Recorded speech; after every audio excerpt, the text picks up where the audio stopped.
Assalamualaikum warahmatullahi wabarakatuh. Alhamdulillah, anak-anakku semua. Ini adalah pertemuan kita yang keempat tentang listrik statis. Dengan demikian, kompetensi dasarnya masih sama seperti yang kemarin, Bapak percepat. Adapun indikator pencapaian kompetensinya yakni mengidentifikasi kapasitor. Ada banyak sekali jenis kapasitor di kehidupan kita. Ini Bapak tampilkan beberapa saja. Ada kapasitor polyester film, ini dia. Kemudian kapasitor keramik, terus kapasitor kertas dan lain sebagainya ya. Bisa antum lihat sendiri ya. Ini banyak sekali jenisnya.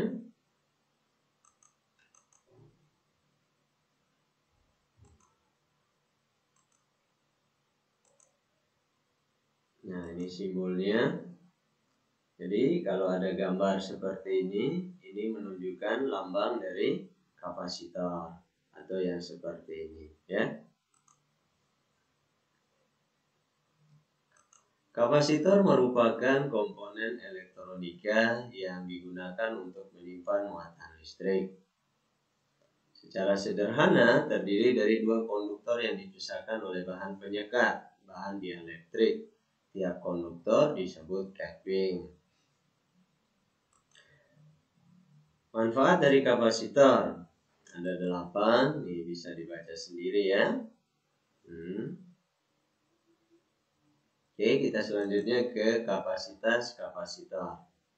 Apa itu kapasitas? Kapasitas tentu saja adalah kemampuan ataupun daya tampung kapasitor untuk menyimpan muatan listrik untuk beda potensial yang diberikan.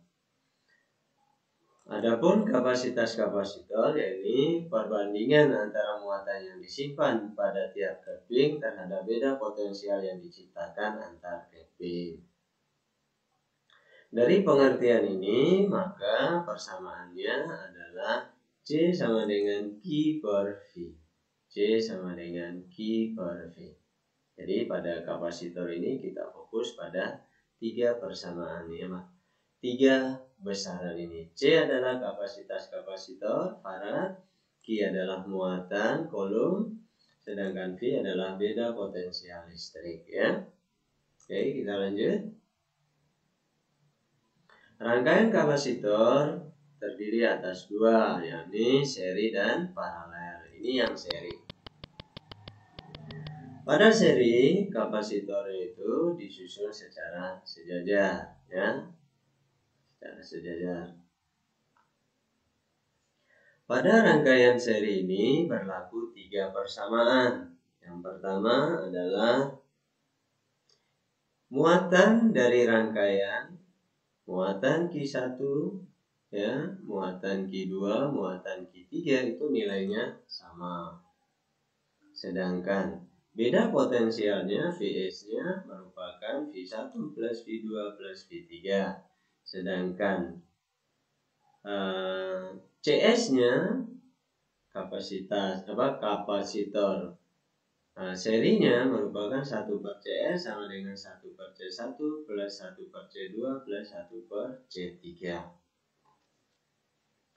Sedangkan pada rangkaian paralel, kapasitornya itu disusun bertingkat atau bersusun ya, disusun bertingkat. Kemudian 3 persamaan yang berlaku pada rangkaian paralel, yang pertama Qp-nya sama dengan Q1 plus Q2 plus Q3. Sedangkan Vp-nya sama.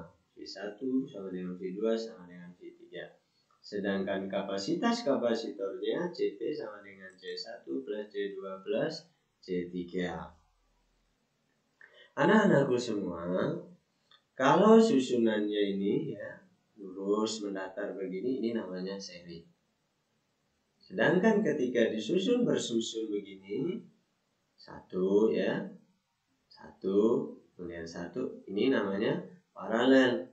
Seandainya di sini ada kapasitor lain lagi, maka belum bisa kita langsung menyelesaikan secara paralel, tetapi harus kita selesaikan dulu yang di sini.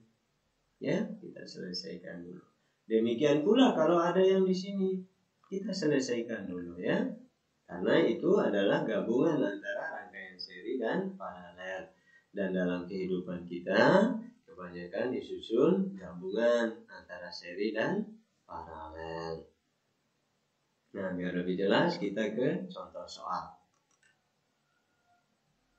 Nah, perhatikan rangkaian kapasitor berikut. Nah, pada rangkaian ini disusun gabungan antara seri dan paralel. Anak-anakku, apakah C1, C3, dan C4 adalah seri? Tidak. Walaupun sejajar, tetap kita katakan tidak. Karena C3 dan C4 itu ada pada rangkaian yang lain. Nah, masih ingat? Pada Kirchhoff ya, ini kan titik cabang. Cabangnya ini dibagi 3. Nah, sehingga C3 dan C4 dan C1 tidak bisa kita katakan rangkaian seri. Namun C3 dan C4 bisa kita katakan rangkaian seri. Sekali lagi, C3 dan C4 itu adalah rangkaian seri. Karena dalam kotak ini, khususnya bagian tengah ini, alurnya ini disusun secara mendatar. Adapun C2, C5, terus C3 dan C4, ini kan bersusun Pak. Iya memang bersusun, tetapi karena C3 dan C4-nya di sini di tengahnya ini ada 2, jadi tidak bisa kita langsung secara paralel, tetapi kita selesaikan dulu yang seri pada C3 dan C4. Nah, pertanyaannya kapasitas pengganti total. C totalnya berapa? Kemudian yang B, muatan yang ada pada rangkaian. Untuk menjawab yang A, mari kita lihat slide berikut.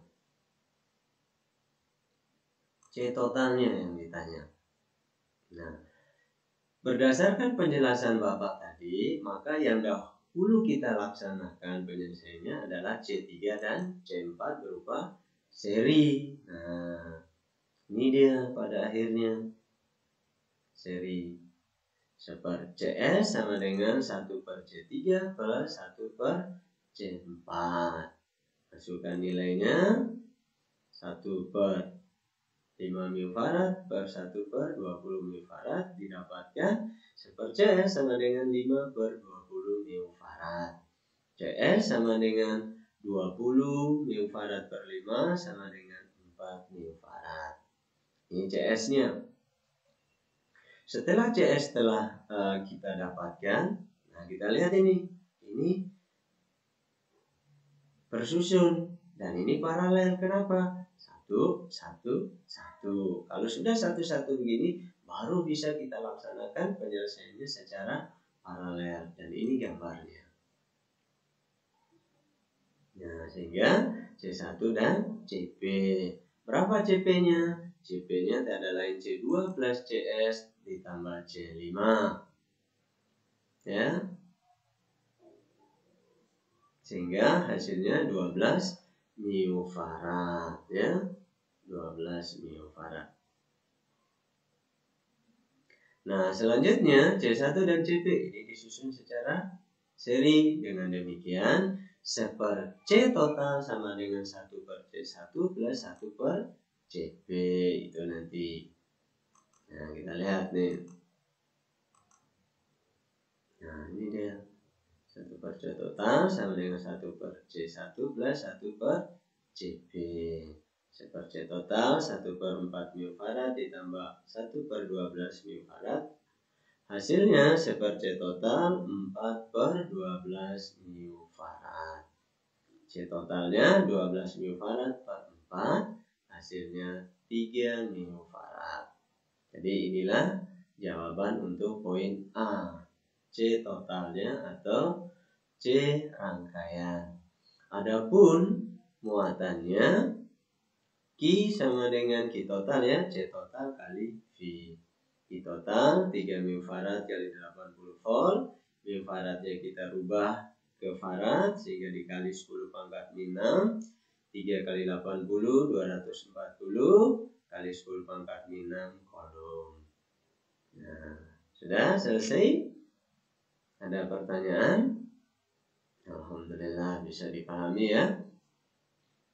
Nah, untuk mengecek pemahaman antum, anak kasih tugas bagi yang sudah segera dijapri. Sekali lagi bagi yang masih belum paham dari penjelasan Bapak, tanyakan. Tidak usah malu, tidak usah sungkan, dan tidak usah takut.